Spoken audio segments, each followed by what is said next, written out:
poštovani učesnici, poštovani gosti i svi vi koji nas gledate putem malih ekrana i slušate na radiju, dragi prijatelji. Veliko mi je zadovoljstvo što mogu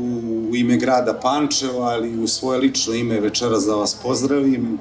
na velikom festivalu rumunske muzike i folklora Vojvodina, Republika Srbija, a posebno mi je veliko zadovoljstvo što smo večeras ovde u gradu Pančevu, odnosno u našem prelepom Glogonju, i kako smo čuli od divne voditeljke, posle 27 godina se ponovo festival održava ovde u Glogonju i zaista je veliko zadovoljstvo i velika čast. Grad Pančevo je grad koji je poznat po tome što u njemu žive ljudi različitih nacionalnosti, vera i kultura, i to je činjenica na koju smo izuzetno ponosni i to je možda jedno od naših najvećih bogatstava.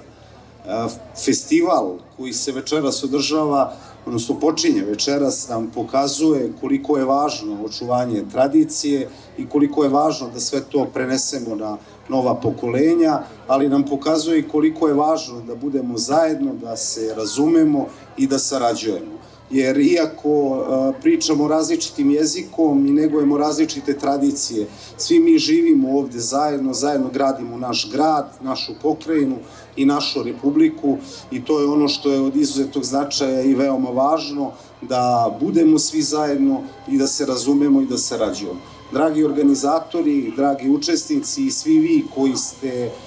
doprineli da se ovaj festival održi, odnosno počne da se održava večeras ovde u Glogonju, ali koji ga održavate živim sve godine, sve decenije unazad, veoma smo vam zahvalni na tome, jer time nam pokazujete koliko je važno sve ono što pričamo kada pominjemo očuvanje i kulturne baštine i kulture i očuvanje tradicije, i koliko je važno da sarađujemo zajedno, jer kao što sam rekao, iako smo različiti, mi moramo da se upoznamo, moramo da se znamo, moramo da budemo zajedno. Neka poruka ovogodišnjeg festivala bude da ta različitost nas čini bogatijima, a zajedništvo nas čini snažnijima, a da samo ujedinjeni možemo da uradimo sve. I veliko mi je zadovoljstvo što mogu sada da proglasim festival rumunske muzike i folklora Vojvodina, Republika Srbija zvanično otvorenim. Hvala vam svima.